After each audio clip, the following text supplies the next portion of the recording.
The deep dive की इस नए और बेहद खास गहन चर्चा में बहुत बहुत स्वागत है। मैं आज बहुत उत्साहित हूँ क्योंकि आज का जो हमारा मिशन है ना, जी बिल्कुल। वो एक ऐसे विषय की परतों को खोलना है जो इंसान की सबसे बुनियादी तलाश से जुड़ा है। मतलब अगर हम आज की भागदौड़ भरी जिंदगी को देखें ना, तो हर कोई परेशान है। हाँ, एकदम। हर इंसान किसी न किसी तनाव या मानसिक थकावट या कहें कि सूचनाओं के बोझ से जूझ रहा है। वाकई ये एक बहुत बड़ी सच्चाई है आज के दौर की। और ऐसे माहौल में अगर ये कहा जाए कि मानव चेतना को उठाकर एक एक देवता के स्तर तक ले जाया जा सकता है, तो ये सुनने में कैसा लगेगा? जाहिर सी बात है, किसी पुरानी पौराणिक कथा जैसा लग सकता है काम इंसान को। बिल्कुल। लेकिन आज चर्चा के लिए हमारे पास जो गॉडली वर्जन्स मौजूद है ना, दिनांक 12 मार्च 2026 के, वो कोई साधारण आध्यात्मिक शिक्षाएं नहीं हैं। जी। अगर हम इनका गहराई से अध्ययन करें तो ये गॉडली वर्जन्स आधुनिक मनोविज्ञान और विज्ञान का एक बहुत ही शानदार और व्यावहारिक मास्टर क्लास है। मैं आपकी इस बात से पूरी तरह सहमत हूँ। ये बात एकदम सही दिशा में है। इन गॉडली वर्जन्स की सबसे खास बात ही यही है कि ये केवल कुछ आदर्शवादी बातें नहीं करते। हाँ, हवाई बातें नहीं है। बिल्कुल नहीं, बल्कि ये इंसान के मन और उसकी आदतों, बल्कि उसके पूरे अस्तित्व को बदलने का एक सटीक ब्लूप्रिंट देते हैं। एक रोड मैप की तरह। एकदम। आज के समय में जब एक इंसान हर दिन हजारों नई सूचनाओं और विचारों के हमले का सामना करता है ना, जो कि बहुत आम बात हो गई है आजकल। हाँ, और जिससे सोचने समझने की क्षमता बुरी तरह प्रभावित होती है, तब ये गॉडली वर्जन्स ये समझने में मदद करते हैं कि इस शोर शराबे से भरे माहौल में अपने दिमाग को कैसे रीप्रोग्राम किया जाए। रीप्रोग्रामिंग, ये शब्द बहुत दिलचस्प है। जी, ये एक तरह की मानसिक सफाई की प्रक्रिया है। बिना इस प्रक्रिया को समझे एक इंसान के लिए सच्ची शांति का अनुभव करना, मैं कहूँगा, लगभग असंभव सा हो जाता है। सही कहा आपने। और इसी रीप्रोग्रामिंग की प्रक्रिया से जुड़ा है हमारे आज के अध्ययन का पहला हिस्सा। इन गॉडली वर्जन्स में एक बहुत ही दिलचस्प कॉन्सेप्ट दिया गया है, सबसे बड़ी कमाई का। जी, सबसे बड़ी कमाई। अब आमतौर पर जब दुनियावी शिक्षा या पढ़ाई की बात होती है ना, तो उसका सीधा सा मतलब क्या होता है? एक अच्छी नौकरी, एक अच्छा रुतबा समाज में। हाँ, और बैंक बैलेंस। जी। लेकिन गॉडली वर्जन्स स्पष्ट रूप से कहते हैं कि यह सांसारिक कमाई पूरी तरह से अस्थायी है। बिल्कुल, वो यही रह जानी है। हाँ, इसके बजाय वे एक ऐसी पढ़ाई की बात करते हैं जो सोर्स ऑफ इनकम है, जिससे मनुष्य से देवता बनते हैं। जी। और जो 21 जन्मों के लिए सच्ची कमाई बन जाती है। मतलब ये ईश्वरीय गुणों और पवित्रता की कमाई की बात है। वाकई ये बहुत गहरा विचार है ना? लेकिन विज्ञान और मनोविज्ञान के नजरिए से ये सुनना बहुत तार्किक लगने के बावजूद एक सवाल उठता है मन में। क्या सवाल? मैं सोच रही थी कि क्या सच में किसी इंसान का दिमाग इस तरह की सच्ची कमाई को स्थायी रूप से अपने भीतर संजो सकता है? मतलब क्या ये साइंटिफिकली पॉसिबल है? इस सवाल का जवाब ना आधुनिक विज्ञान के एक बहुत ही गहरे सिद्धांत में छुपा है। अच्छा। जी, जिसे हम मस्तिष्क की लोचशीलता कहते हैं, या अगर मनोविज्ञान की भाषा में कहूं तो न्यूरोप्लास्टिसिटी। न्यूरोप्लास्टिसिटी। बिल्कुल। बहुत समय पहले तक विज्ञान ये मानता था कि असल में ये धारणा थी कि एक उम्र के बाद इंसान का दिमाग बदल नहीं सकता। हाँ, कि वो फिक्स हो जाता है। एकदम। लेकिन अब हम जानते हैं कि मस्तिष्क कोई ठोस पत्थर नहीं है, ये एक बेहद लचीली संरचना है। तो गॉडली वर्जन्स की शिक्षाओं का इस पर क्या असर होता है? असर बहुत सीधा और गहरा है।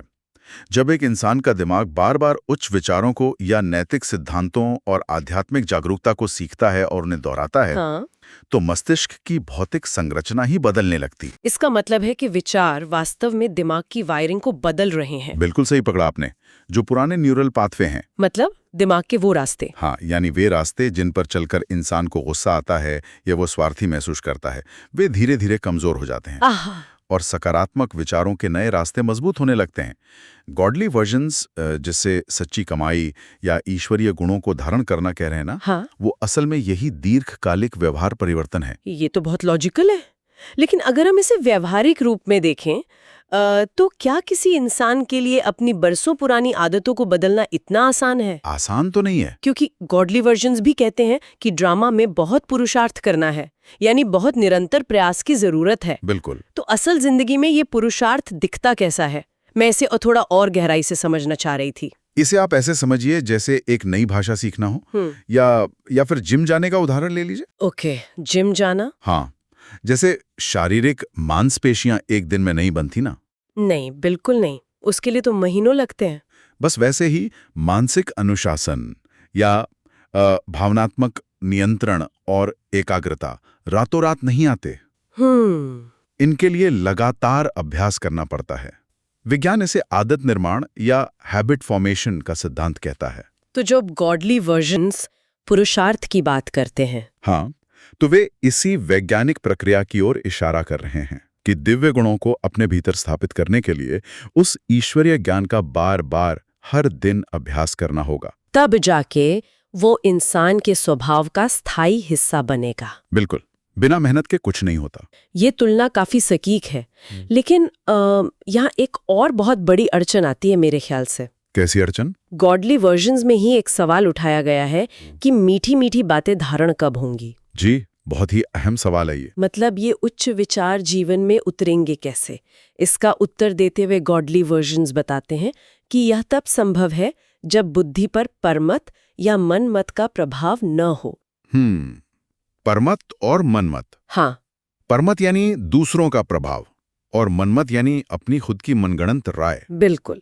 अब आज के सोशल मीडिया के दौर में अगर देखा जाए, जहां हर इंसान किसी न किसी इन्फ्लुएंसर या समाज की राय से दबा हुआ है चारों तरफ से। हाँ, तो वहां इन दो चीजों से बचना तो बहुत मुश्किल लगता है ना। ये मनोविज्ञान का एक बहुत ही महत्वपूर्ण और मैं कहूँगा चुनौतीपूर्ण पहलू है। वो कैसे? देखिए, किसी भी इंसान के फैसले मुख्य रूप से 3 चीजों से संचालित होते हैं।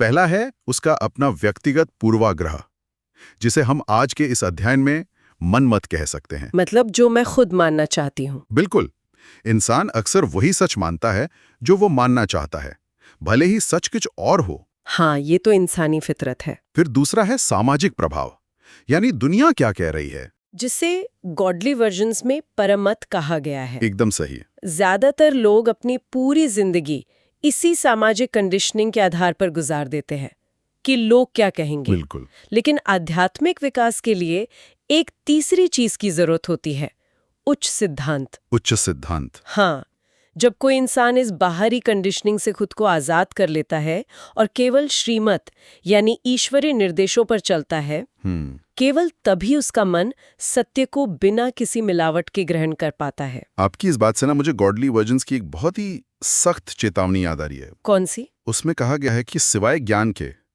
अगर कोई कुछ और सुनाता है तो वो दुश्मन के समान है। जी, बिल्कुल दुश्मन शब्द का इस्तेमाल हुआ है। हाँ। और इससे बचने के लिए hear no evil see no evil, यानी बुरा ना सुनो बुरा ना देखो का निर्देश दिया गया है। शुरू में ये सुनने में थोड़ा ज्यादा सख्त लग सकता है एक इंसान के लिए। लग सकता है, लेकिन अगर हम इसे दिमागी खुराक के रूप में देखें तो क्या गलत जानकारी वाकई दुश्मन की तरह काम करती है? बिल्कुल करती है।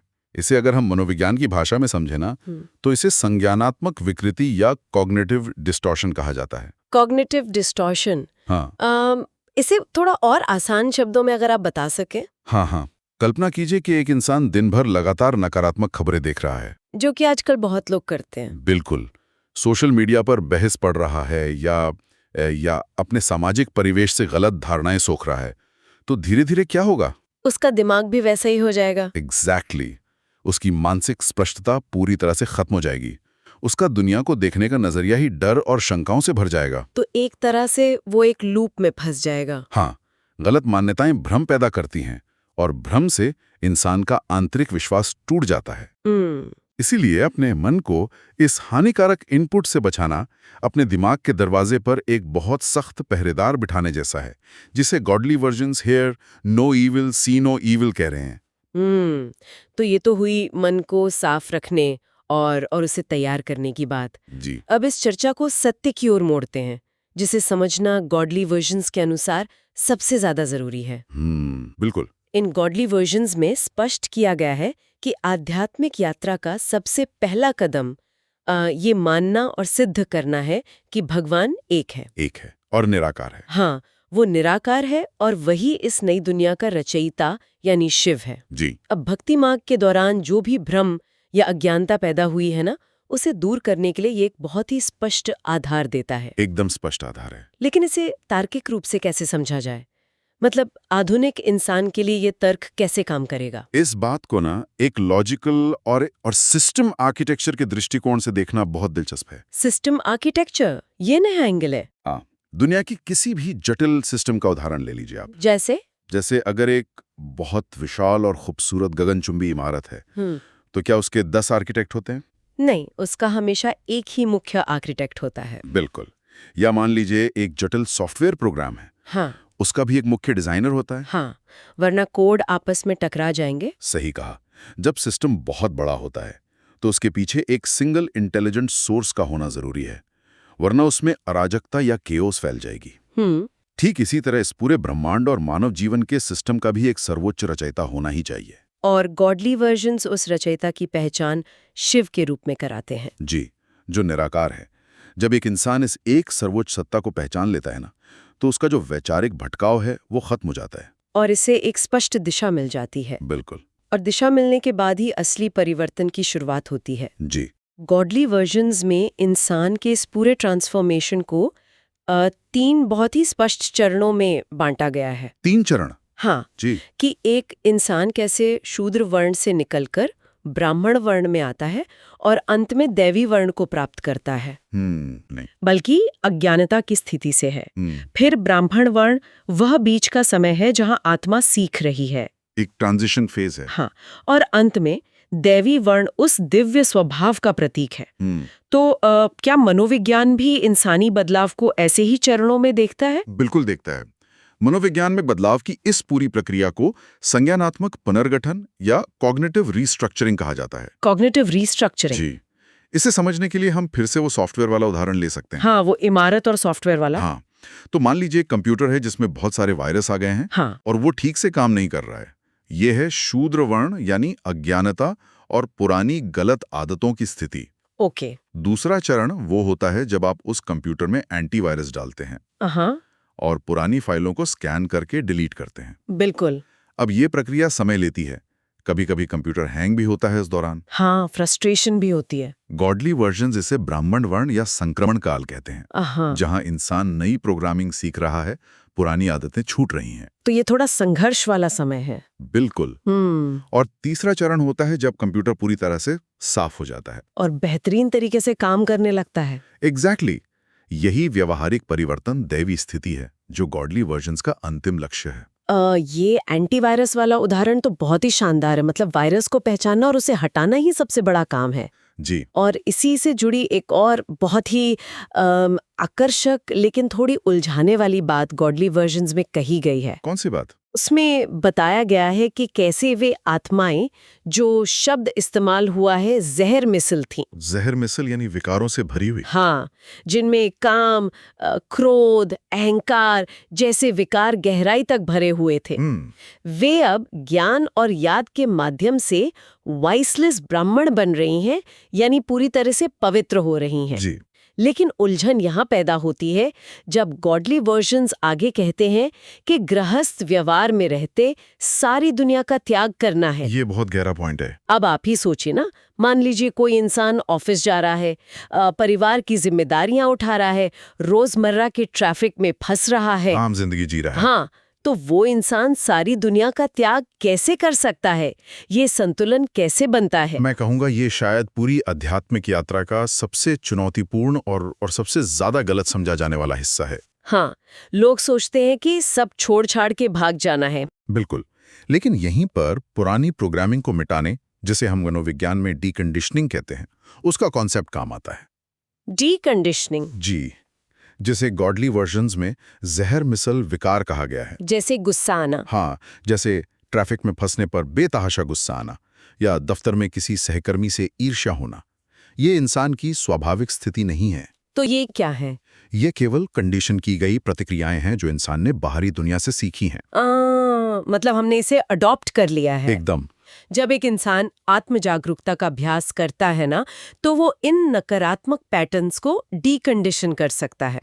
उसे समझ आ जाता है कि ये गुस्सा मेरी असली पहचान नहीं है। तो इसका मतलब है कि वो उन स्थितियों में रहेगा, ट्रैफिक में भी रहेगा, ऑफिस में भी रहेगा। जी। लेकिन उन पर पुरानी तरह से प्रतिक्रिया नहीं देगा। बिल्कुल सही। लेकिन वो जो शब्द है ना, त्याग, उस त्याग वाली बात का क्या अर्थ है फिर? देखिए, सच्चे सन्यास का अर्थ कभी भी ये नहीं होता कि इंसान अपनी जिम्मेदारियां छोड़कर पहाड़ों या जंगलों में चला जाए, जो कि आम धारणा है। हाँ, इसका असली अर्थ है मानसिक रूप से दुनियावी चीजों के लगाव से मुक्त होना। मानसिक रूप से? जी, जिसे मनोविज्ञान में मानसिक अनासक्ति या मेंटल डिटैचमेंट कहते हैं। अ मेंटल डिटैचमेंट। ये एक मनोविज्ञान भी यही मानता है कि जहां भी मानसिक लगाव होता है वहीं किसी चीज को खोने का डर और तनाव पैदा होता है। तो मतलब बाहर से सारी जिम्मेदारियां पूरी ईमानदारी से निभानी है, लेकिन अंदर से किसी भी चीज का बोझ या चिपकन महसूस नहीं करनी है। एकदम सटीक। जैसे वो कहते हैं ना कि कमल का फूल कीचड़ में रहता है, लेकिन उस पर कीचड़ की एक बूंद भी नहीं टिकती। बहुत ही सुंदर और सटीक उदाहरण है ये।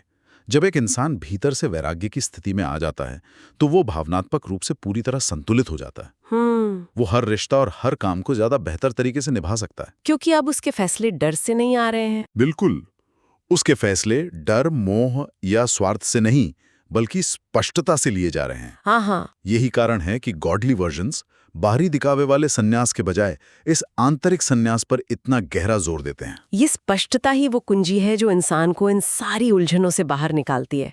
मुझे तो ऐसा ही लगता है। बिल्कुल सही लगता है। और ये स्पष्टता आती कहाँ से है? गॉडली वर्जन्स में इसका बहुत ही सुंदर उत्तर है। जी, क्या उत्तर है? इसमें परमात्मा को ज्ञान का सागर कहा गया है। ज्ञान का सागर बहुत गहरा शब्द है। हाँ, और इस सागर से जो ज्ञान मिलता है उसी के द्वारा आत्माएं ये समझ पाती हैं कि इस सृष्टि के ड्रामे में उनका असली उद्देश्य क्या है और उनकी असली पहचान क्या है। मतलब ये ज्ञान ही सारे भ्रम को दूर करता है। इसे अगर हम आज के विज्ञान यानी इंफॉर्मेशन थ्योरी के चश्मे से देखें ना, इंफॉर्मेशन थ्योरी, जी, तो किसी भी सटीक निर्णय के लिए सही जानकारी या ज्ञान ही मूल आधार होता है। ये तो है, डेटा सही होना चाहिए। बिल्कुल। इंफॉर्मेशन थ्योरी कहती है कि जब किसी सिस्टम में सही ज्ञान पहुंचता है तो उसके भीतर का भ्रम या जिसे विज्ञान में एंट्रोपी कहते हैं वो अपने आप घटने लगता है। हाँ, और स्पष्टता तेजी से बढ़ती है। एकदम। जब इंसान के पास अपने वजूद को लेकर सही ज्ञान होता है तभी वो बुद्धिमानी भरे चुनाव कर सकता है। गॉडली वर्जन्स उस सर्वोच्च सत्ता को अंतिम और सबसे शुद्ध ज्ञान का स्रोत मानते हैं। और जब ये शुद्ध ज्ञान दिमाग में जाता है तो इंसान का पूरा नजरिया ही बदल जाता है। पूरी तरह से बदल जाता है। तो अगर हम आज की इस पूरी गहरी चर्चा को एक जगह समेटना चाहें जी, तो गॉडली वर्जन से हमें कुछ बहुत ही स्पष्ट और आवश्यक निर्देश मिलते हैं। जी, बिल्कुल मिलते हैं। मैं अगर समराइज करूं तो पहला है आध्यात्मिक ज्ञान का नियमित अध्ययन करना ताकि दिमाग को सही खुराक मिले। सही खुराक बहुत जरूरी है। दूसरा, केवल भगवान की श्रीमत पर चलना, न कि मनमत या परमत पर। बिल्कुल। फिर तीसरा है अपने मन को गलत और नकारात्मक प्रभावों से बचाकर रखना, यानी hear no evil see no evil, जो हमने वो पहरेदार वाली बात की थी। हाँ, वो पहरेदार वाली बात। और चौथा, अपने साधारण मानवीय स्वभाव को एक दिव्य स्वभाव में बदलने के लिए निरंतर पुरुषार्थ करना। और इन्हीं निर्देशों के आधार पर ना एक बहुत ही शक्तिशाली मूल सूत्र तैयार होता है, एक कोर फॉर्मूला। वो सूत्र क्या है? जो इस पूरी ट्रांसफॉर्मेशन प्रक्रिया को समेट लेता है। ये सूत्र है ज्ञान, फिर याद, फिर शुद्धि और अंत में दिव्य स्थिति। ज्ञान, याद, शुद्धि, दिव्य स्थिति। इसे थोड़ा और विस्तार से भी बताएंगे। बिल्कुल। इसे ऐसे समझें कि सबसे पहले इंसान को सही ज्ञान प्राप्त होता है जो गॉडली वर्जन से मिलता है। उस ज्ञान के आधार पर वो उच्च स्थिति और उस सर्वोच्च रचयिता की याद में रहता है। याद में रहना। हाँ, उस लगातार याद और ध्यान से आत्मा की शुद्धि होती है, यानी जो पुराने नकारात्मक पैटर्न और विकार है ना, वो टूटते हैं। जो डीकंडीशनिंग वाली बात थी। एकदम सही। और जब ये शुद्धि पूरी हो जाती है तब अंततः वो दिव्य स्थिति प्राप्त होती है। आहा। जहां इंसान के भीतर सारे ईश्वरी गुण स्वाभाविक रूप से काम करने लगते हैं बिना किसी एक्स्ट्रा एफर्ट के। ये तो वाकई एक बहुत ही परफेक्ट और तार्किक और मैं कहूंगी वैज्ञानिक रोड मैप है। बिल्कुल है। आज की इस पूरी डीप डाइव में हमने गहराई से समझा कि कैसे ये गॉडली वर्जन्स इंसान को एक साधारण तनावपूर्ण और उलझे हुए जीवन से निकालकर सीधे एक दिव्य और शांत स्वभाव तक ले जाने की क्षमता रखते हैं। और ये यात्रा केवल कुछ मान्यताओं को आंख बंद कर मान लेने की नहीं है। बिल्कुल नहीं। बल्कि अपने सोचने के तरीके, अपनी आदतों और अपनी पूरी चेतना को जड़ से बदलने की है। जी। ये चर्चा सुनने वालों के लिए एक बहुत ही शक्तिशाली रिमाइंडर है कि बाहरी दुनिया के शोर से कटकर अपने भीतर उच्च विचारों को कैसे स्थापित किया जाए। बहुत जरूरी है ये आज के समय में। क्योंकि जब तक बाहर का शोर, चाहे वो सोशल मीडिया का हो या समाज का, कम नहीं होगा, भीतर शांति की स्थापना तो हो ही नहीं सकती। एकदम सही बात है। और इस पूरी चर्चा को विराम देते हुए मैं एक बहुत ही गहरा विचार छोड़ना चाहूंगा। जी बताइए। जिस पर ना बहुत शांति से विचार करने की आवश्यकता है। आज के इस दौर में जब हर एक जानकारी और हर एक खबर इंसान के मस्तिष्क की बनावट को लगातार बदल रही है, तो ये विचार करने वाली बात है कि क्या एक इंसान अपनी चेतना को ऊंचा उठाने के लिए किसी सच्चे गॉडली वर्जन को चुनने के प्रति सचेत है, या फिर वो केवल इस बाहरी दुनिया की अंधी कंडीशनिंग का एक मूक हिस्सा बनकर रह गया है। ये एक ऐसा सवाल है जो निश्चित रूप से हम सभी को अपनी दैनिक आदतों और अपनी मानसिक खुराक की गहराई से समीक्षा करने पर मजबूर कर देगा। द डीप डाइव की आज की इस गहन चर्चा में हमारे साथ जुड़ने के लिए बहुत बहुत धन्यवाद। मिलते हैं अगली बार एक और ऐसे ही दिलचस्प और विचारोत्तेजक विषय के साथ।